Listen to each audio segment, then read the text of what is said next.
Welcome, everyone. So glad you could join us today. I'm Jason Stitt, co-founder of IT Force, and joining me is Chris Marino from our executive team, who will also be covering some of our topics today.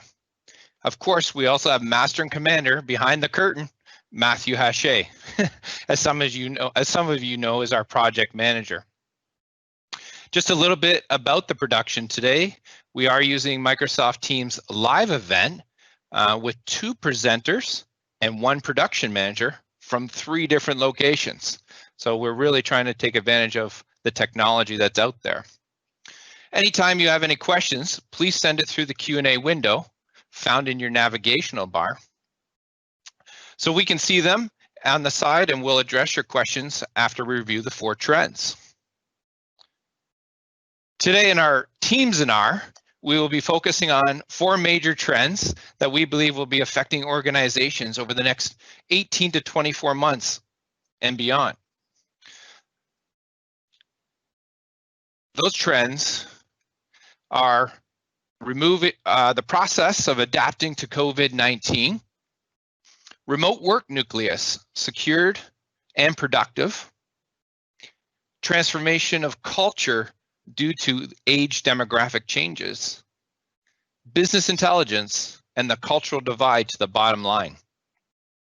Also, we will be recording this and we'll make it available online once we put it all together, and we'll get everyone who's attended a link that will be available. So we're going to get started with Chris Marino and the process of adapting to COVID-19. Thank you, sir, and good morning, everyone. Before we begin, a couple of quick acknowledgements. Thanks to our team, Jason and Matt, for their efforts in preparing for this event. Importantly, thank you to our clients. Our research and our opinions are based on hours and hours of discussion, deliberation, and collaboration with our clients. We certainly wouldn't be in a position to share this information today without our important client relationships. Our objective is to provide value to you, the viewer, the attendant, even if these topics are familiar, and even if you don't learn anything particularly new. Our hope is that you can confirm that someone else is thinking like you, and you can hear a bit about our client experiences and how some of these situations are being handled. So we need to start with the obvious.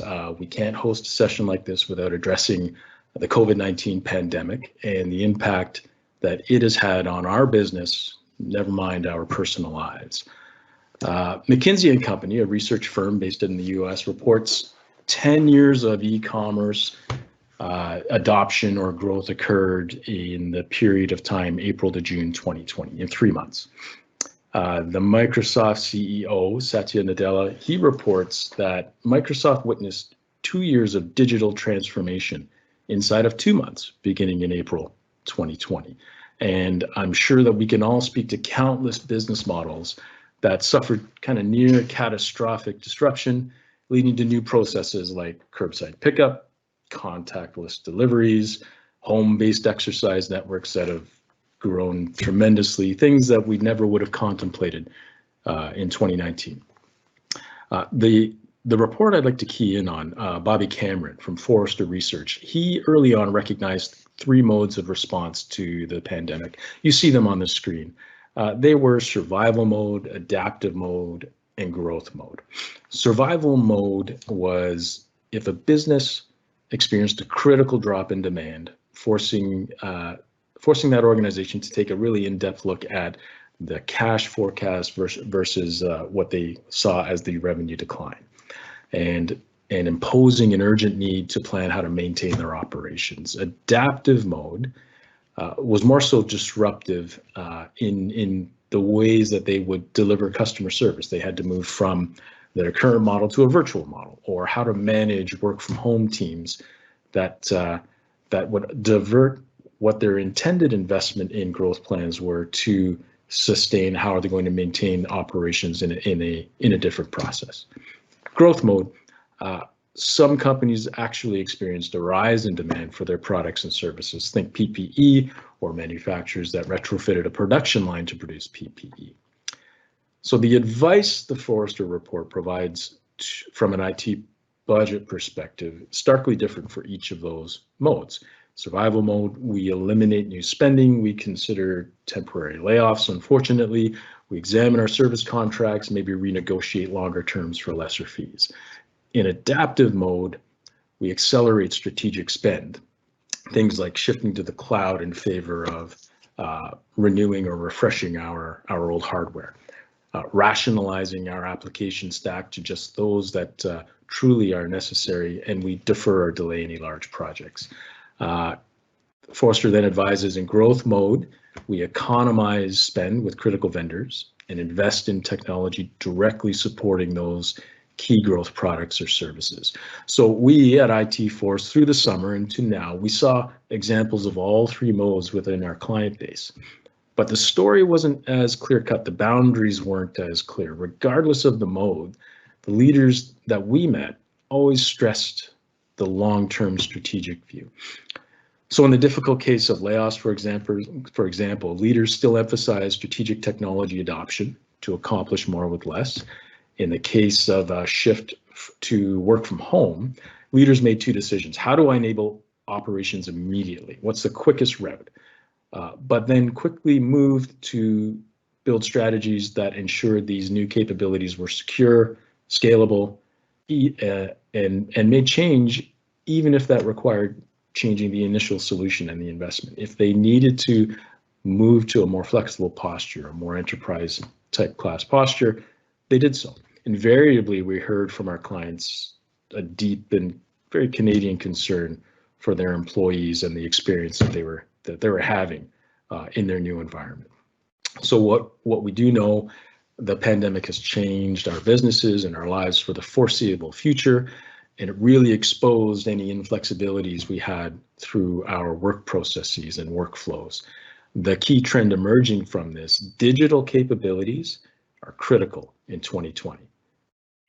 Almost without exception, every company must have a digital posture. The overwhelming majority of firms see technology as a key enabler to business now and in the future, that 83% number. And they also recognize the corresponding need to constantly maintain, refresh, and renew their employees' skill set to take full advantage of these technologies. The message, double down on your digital technology strategy to ensure you have the capabilities and flexibility to navigate your business through our next unexpected disruption. So that leads us to Jason's next topic. Thank you, Chris. As an IT firm, of course, we had a very busy March and April connecting with all our clients to get them working remotely for their users that required working from home. What we saw is what we had to do is move everything forward at lightning speeds to a remote workspace environment. So where does that leave the organizations with all the change, and what are the new risks? Well, according to the data gathered by LearnBonds, 68% of major organizations, both public and private, plan to increase their cybersecurity spending as a response to the coronavirus pandemic, to address the fact that these new circumstances created a huge space for cyber criminals to exploit the crisis. From our efforts, from helping our clients migrate to a remote workspace, both quickly and securely, we classified our clients into four major infrastructural groups, which then helped us identify and address their specific security risks. Of course, the four major categories we found were on-premise, where they had little or no cloud activity. Hybrid, few users had remote access. Their email was already up in the cloud. Private cloud, where all users could access their data directly or remotely. And public cloud. All users can access, of course, all information regardless of their location. And this resides in the larger enterprise collaborative cloud environments such as Microsoft, Google, or Amazon Web Services. As we climbed through each level, we found that less work was required to migrate as the organizations had already had the benefits of the security and technology that came with each infrastructural group. We found that clients began in the first infrastructural group on-prem definitely required much more effort and were at higher risk. But now that all these changes have occurred and we have settled into our new normal, it's even more critical that organizations review their security and productivity levels to ensure that that everything is optimal for their organizations. Through this process, with our clients' help and all the insights we gathered, we devised a 23-point checklist that we were able to apply to each of our clients to confirm that all aspects of the remote workspace were both secured and productive. For those of you on this webinar that are not part of our IT family already and would like a little more information about our 23-point checklist, you can reach out. We have it online on our website. But if you want to talk a little bit more about what's in it, that we're available for that. But now that brings us to the second concern that we identified amongst ourselves and our clients, which is employee engagement. Now that most organizations have remote access up and running, either through collaborative work Nucleus or by direct entry, and your teams are either full or part-time remote, you wonder how to keep your teams productive. Harvard Business Review summarized an Ernst & Young report of 1,000 employed Americans and found that more than 40% of the US respondents reported feeling physically and emotionally isolated in the workplace. The results of the survey pointed to a straightforward solution: establish more opportunities for colleagues to check in with one another. HBR, Harvard Business Review, found that 39% of respondents feel the greatest sense of belonging when their colleagues checked in with them, both personally and professionally. And in turn, this yields tremendous benefits at the scales from engaged employees to client retention and better financial results. Participants in a Stanford study who were primed to act collaboratively stuck to their tasks 64% longer than their solitary peers, whilst also reporting higher engagement levels, lower fatigue, and higher success rate. And I can tell you, for me, at working at home alone in the barn, there are times I always want to reach out to my team to keep things going. And with that, we felt we developed a few tips here at IT Force that we wanted to address the workspace engagement and our culture. And I wanted to present those to you just so hopefully that one of these nuggets you'll be able to instill inside your organization. So here we have a morning department meetings online remotely with video for both each team. For us, we have a service team and a sales team, and well, even an executive team. Don't want to forget you, Chris. So every day we connect, we put on our video, we engage in ourselves personally, check in with each other, and of course, try to remove any of our blockers for the day, because everyone has they see their day, they have a challenge, and they want to work together on helping each other get rid of those blockers quickly so they have a successful day. And of course, company-wide, we still have our staff meetings. Some people are partially in-house, the others are fully online, video on, engaged. We check in with each other personally. We have some engagement processes, but it's very important to have your video on, making sure that people are staying focused, because there is a tendency to keep working on other things, but you can see when the eyes move away and they're not looking at the screen that they're busy doing something else. So video on is very important.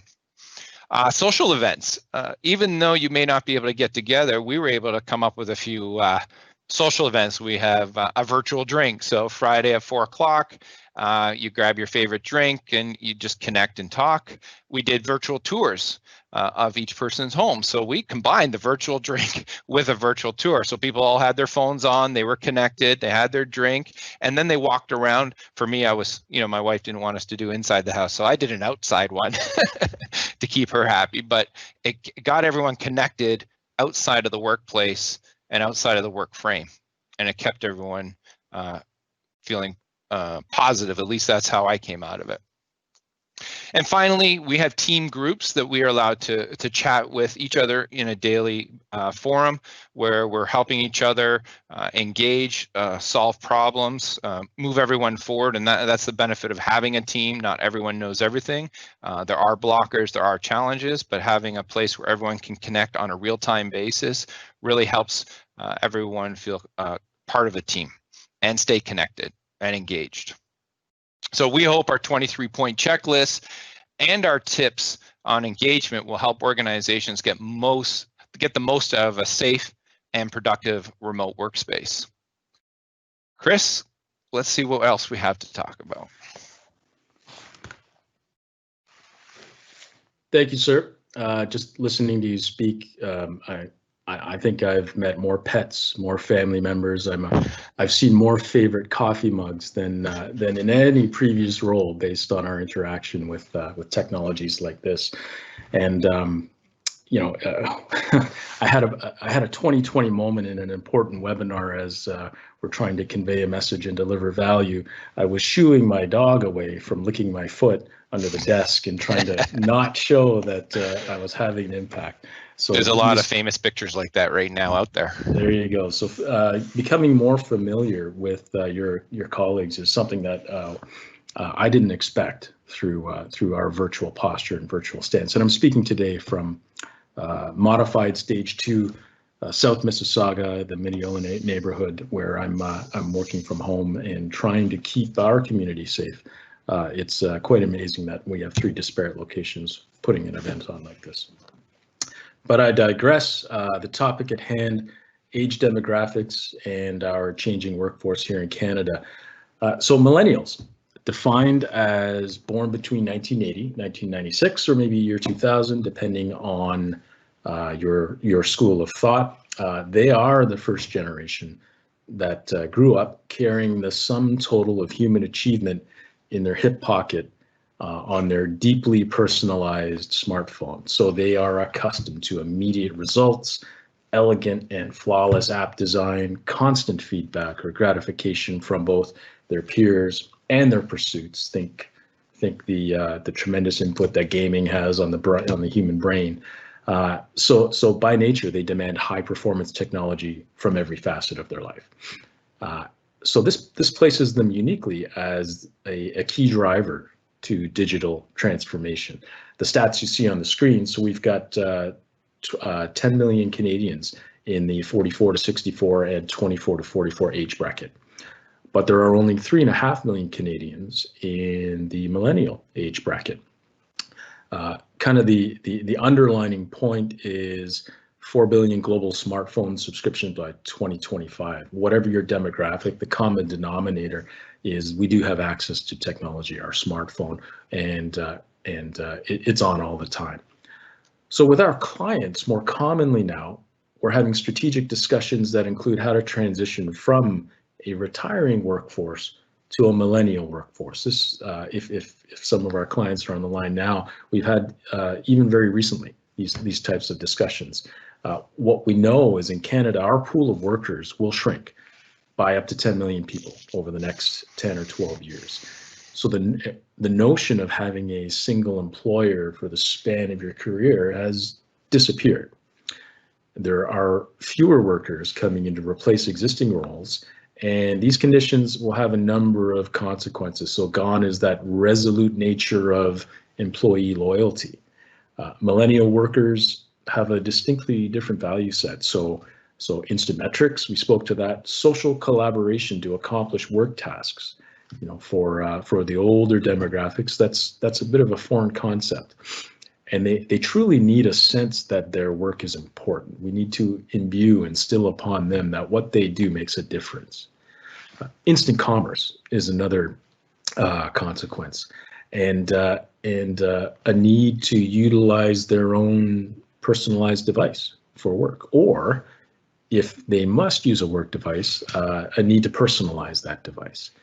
So this trend of millennials coming into ever more key management roles, productivity roles, it creates a particular challenge: how to build an increasingly essential digital culture that bridges the age demographic. So how do you balance the need to streamline and fundamentally change mindsets and tool sets for a retiring workforce, but still attract and retain critical new young talent in an increasingly competitive marketplace? So many companies are just now understanding the depth to which collaboration platforms can bridge that divide of technology and workflow. So when I say collaboration platforms, think Microsoft 365 and Microsoft Teams underpinned by SharePoint and OneDrive, or AWS and their partnership with Slack, or Google and their suite of apps and Google Meet. So these platforms deliver the millennial expectation of always on. They resemble the tools they use to manage their personal lives, but they also allow for pretty deep and common sense workflows that appeal to an older demographic. Jason ran through a number of examples in the previous section. Excuse me. So things like daily check-ins, things like always available dashboard metric reporting, published without any action or input from the end user. These platforms allow a business to install some fundamental building blocks for that cultural change they need to manage. And these building blocks, they can be visualized or intuitive enough for entire teams to adopt regardless of age. So just to close, some of the building blocks that we and others should consider: adoption. So providing multiple channels of training to speed that adoption to a varied audience. So some people might learn best in person, seminars, lunch and learns. Jason spoke to social events, social virtual events. Some folks really need that physical piece of paper, so written policy and procedures. And then finally, ultra short snippet type how-to videos for those that can't get off their phone. Second consideration, daily routines, deeply develop kind of immersive and inclusive daily routines. Jason spoke to daily check-ins, team environments where they're unencumbered, some more structured team environments, all manageable and delineable by collaboration platforms. And then the last point I'd make is any change like this, when you're fundamentally changing how people work with each other, there must be an unwavering message, and that message to drive this change must come from the top. Your entire leadership team, the owner, the president, the CEO, the board of directors, the shareholders, they must all have bought in. And those organizations that adapt quickest to these new inputs, new environments, they're the organizations that are best positioned to lead growth under any market conditions. So let's move back to Jason for our final topic. Thank you. Thanks, Chris. In our final topic, we're going to be covering a few other components and back to the cultural divide, which is what Chris brought up initially. But we're going to look at it from another angle, and it'll kind of wrap everything together. Is business intelligence comprises the strategies of technologies used by organizations from the data analysis of business information. We believe real-time data will affect the bottom line and the culture divide inside an organization. Real-time data is essential to having continuous real-time information around critical metrics. These metrics are what the organization has agreed to monitor in their company scorecard and to help achieve their goals from their 90-day to-do list to their 3 to 5 year vision. Having these metrics at all levels, from the executive level to the frontline workers, helps with the bottom line and, of course, the cultural divide by connecting everyone to a single purpose to drive the vision. Having this information in real time also allows the employees to see their ongoing performance continuously. The Harvard Business Review states that traditional annual performance appraisals have been abandoned by more than a third of US companies. 33% of organizations are no longer relying on year-old data for employee performance analysis, but on continuous feedback through metrics that help employees self-manage tasks and outcomes by having constant feedback at their fingertips. As a new generation of workers become the majority of the workforce, it is crucial to connect with them in ways that are already familiar to them. They've grown up in a world of continuous and constant feedback and expect similar from their managers and employers.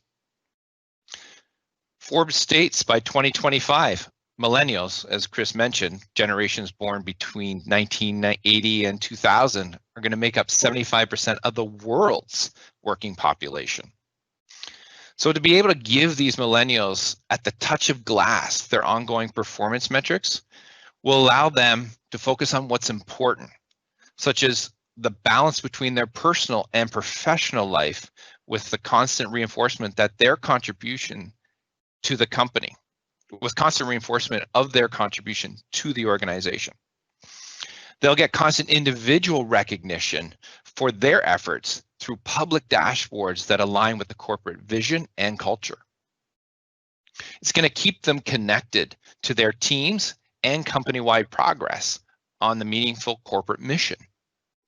And an increase of self-management reduces the need for traditional authority structures that many millennials do not value. Forrester's research shows that firms with advanced insight-driven business capabilities are 2.8 times more likely to report double-digit year-over-year growth than firms that are still at the beginning stage. We believe that by keeping your team, whether it be your current employees or the new up-and-coming millennials, connected and informed, well, it will affect both your culture and ultimately your bottom line. Well, I want to thank everyone for joining us today. Chris, Matt, thanks for helping me put this together. You guys make everything come seamlessly and make it very enjoyable for me as it can get overwhelming. We want to thank all our attendees for joining us today. Of course, we're going to be posting our Teams and our out online.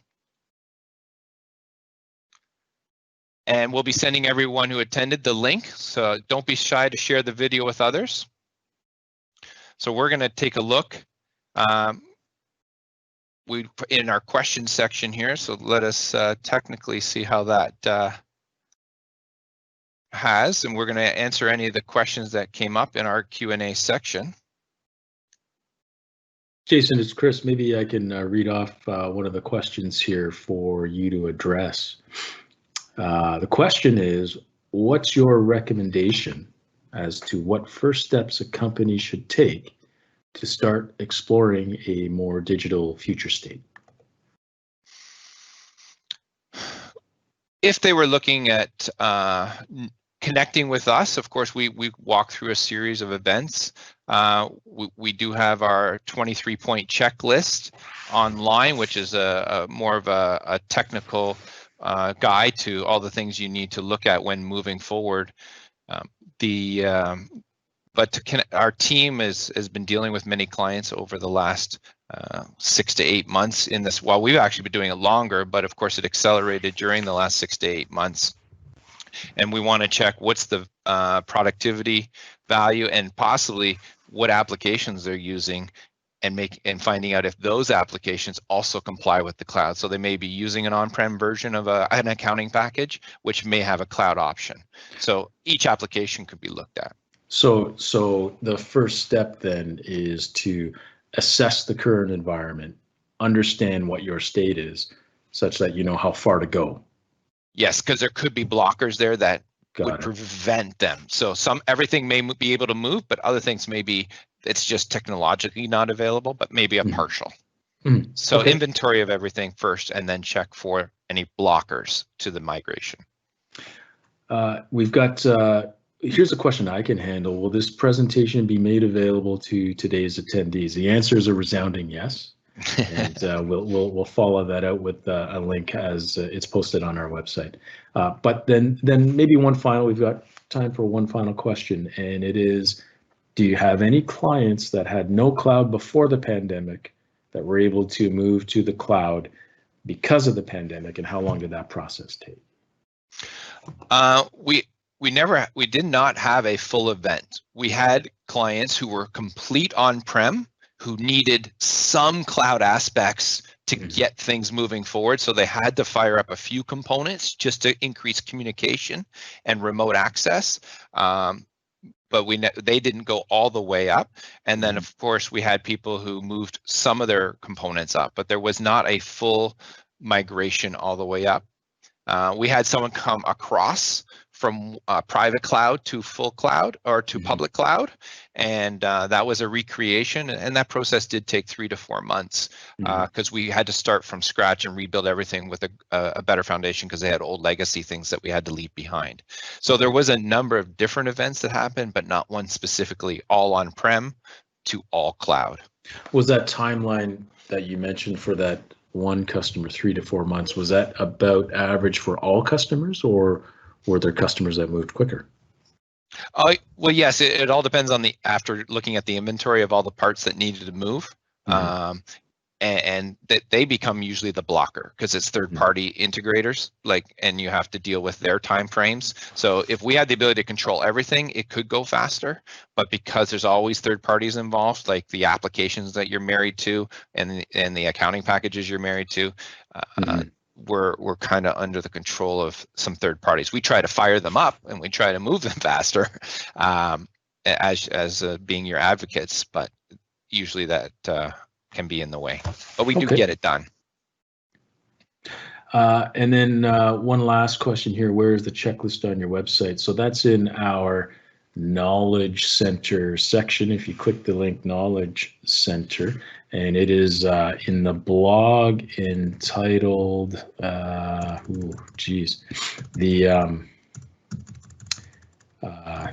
sorry folks, I'm just pulling up the website here. You'd think I'd have it fully committed to memory based on the fact that we wrote it.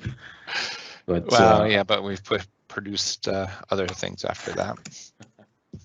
But it's in the blog section. It's our second most recent blog release. Our most recent blog release is the overview of this webinar. We'll include the link to the blog that includes the checklist that identifies a checklist with our distribution of the content herein. What's the title of the blog? Funnily enough, I'm at the mercy of technology. My home internet connection is not giving me the website. Matthew here. I've posted the announcement for Are You Ready? How to Build a Remote Workforce. Excellent. That would be the blog itself. It's published in our live Q&A as well as accessible on our website. Awesome. Thank you. Matthew comes to the rescue. Jason, I'll step out of the way with my thanks to the team and to our viewers. Really appreciate the participation here. Yeah, stay connected with us on our LinkedIn. That's where we'll post newer blogs as we develop these insights from our clients and as we develop the insights from the industry. So if you connect on to us on LinkedIn, that's where our first postings go for our newest blogs. And of course, you can reach out to any of us at the team or generically at greatthings@itforce.ca. Thanks everyone for joining us today. Have a great day.